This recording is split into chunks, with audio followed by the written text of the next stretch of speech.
banyak orang bila nak mulakan kebun ladang durian ni, masing-masing berfikir untuk membuat tanaman kontan kerana apa, menunggu durian tu mungkin 5-6 tahun. Jadi sementara tu mereka cuba nak tanam tanaman kontan yang mungkin boleh mendatangkan hasil cepat. Contohnya macam pisang, cili, limau dan sebagainya lah. Tolong cikgu ulas sikit kesesuaian tanaman kontan ni dengan pokok durian. Adakah ia merosakkan ataupun apa pokok yang sesuai sementara nak menunggu durian berbesar dan ia pun boleh kutip hasil daripada tanaman kontan ni. Bismillahirrahmanirrahim. Dalam penanaman tanaman kontan ni, yang awal kita fikir ialah saiz pokok. Saiz pokok kontan tu. Jadi kalau pokok tu terlalu besar, kanopi dia atau perimbunannya agak memang kurang sesuai. Jadi saya buat urutan.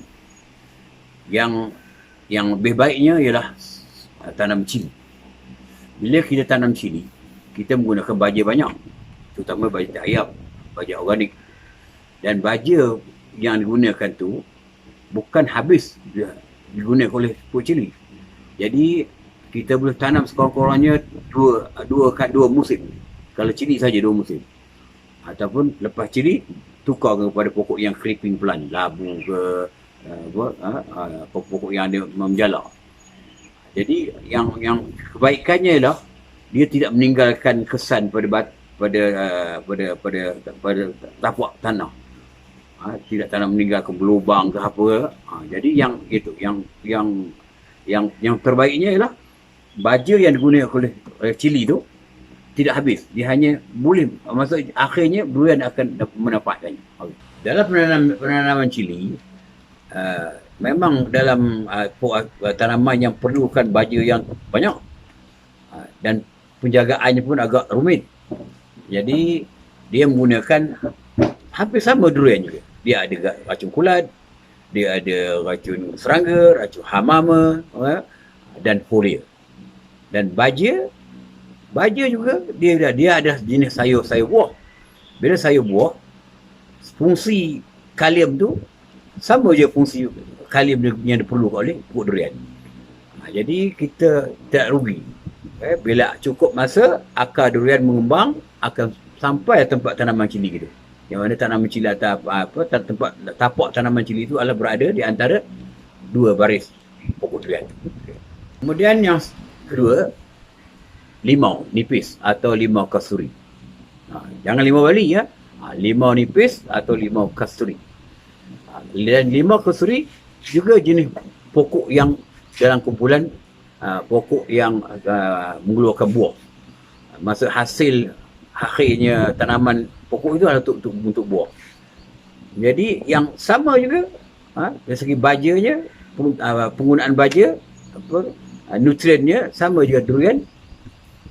Kerana durian juga adalah jenis buah. Okay. Jadi tak ada masalah kerana dia tidak meninggalkan kesan tapak tanah. Habis proses cili, proses tanaman limau ni boleh dibersihkan dengan cara cabut, dan kalau kita cabut pun tidaklah meninggalkan kesan yang dalam pada tapak tanah.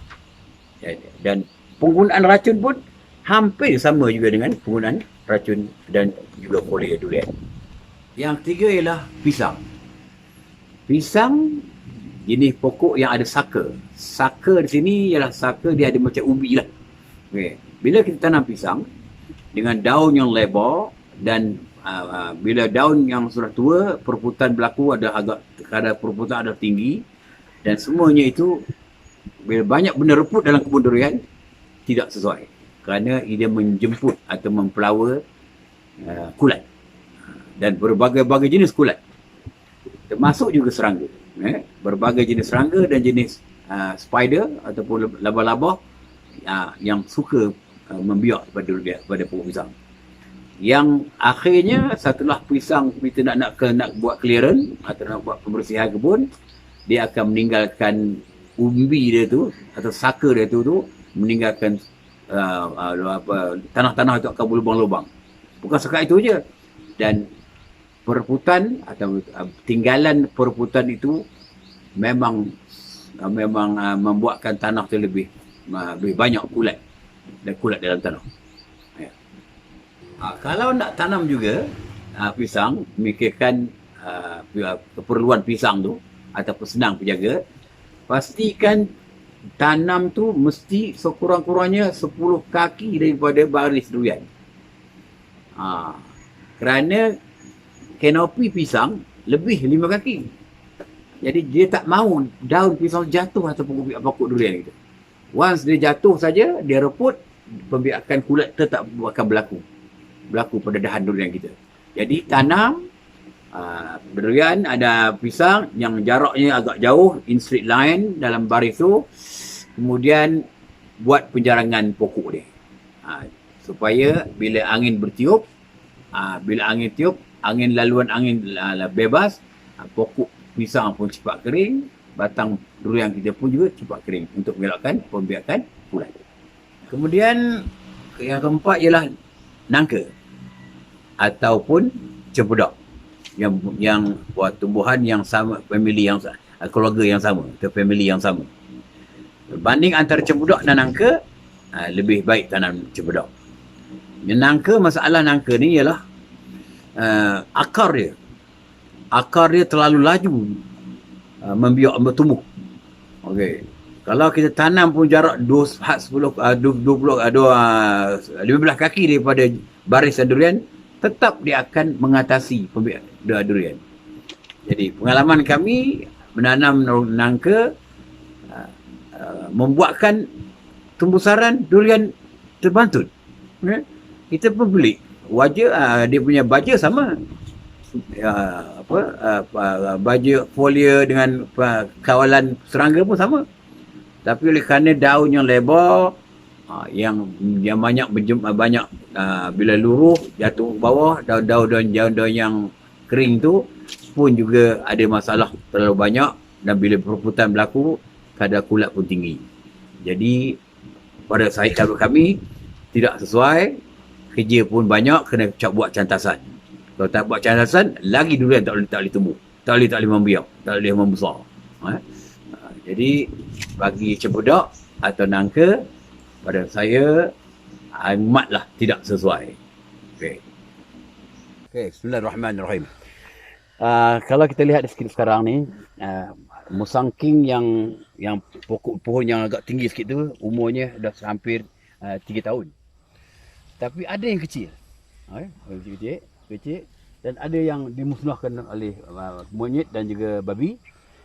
Dan kemusaran tak sekata ni salah satu sebabnya kerana kami telah tanam antara durian tu, antara bayi durian tu pokok nangka. Nangka J33 nama dia. Nangka madu orang kata dia. Jadi bila setelah tanam nangka, membuatkan rimbunan nangka terlalu padat dan daunnya lebar sikit dan menarik serangga dan juga pembiakan kulat. Maka dan dia perlu buat cantasan yang kerap sekali. Jadi atas dasar itu kami terpaksa buang dan tinggallah keadaan seperti sekarang ni. Sekarang insya-Allah pokok-pokok durian ini akan besar lebih cepat dan terpaksalah kita tanam lain lah untuk mengganti. Makna nangka telah dibuang semua cikgu. Okay. Nangka. Yang ni 3 tahun setengah cikgu, yang umur bersangking ni. Oh, cukup besar cikgu. 3 tahun setengah tuan-tuan . Besar pokoknya. Selain nangka J33 tuan-tuan telah ditanam juga pokok pulasan di kebun ini, dan ada beberapa pokok lain yang mana semuanya akan dimusnahkan, dan selepas ini akan hanya tinggal pokok durian saja, dan mana durian yang tidak berapa elok telah diganti dengan benih yang baru tuan-tuan . Cikgu Man juga tanam limau tuan-tuan . Dalam kebun durian dia. Kerana pokok limau ni pokok kanopi yang tak besar, akarnya pun tak menjalan jauh, jadi sesuailah untuk ditanam sebagai tanaman kontan dalam kebun durian tuan-tuan .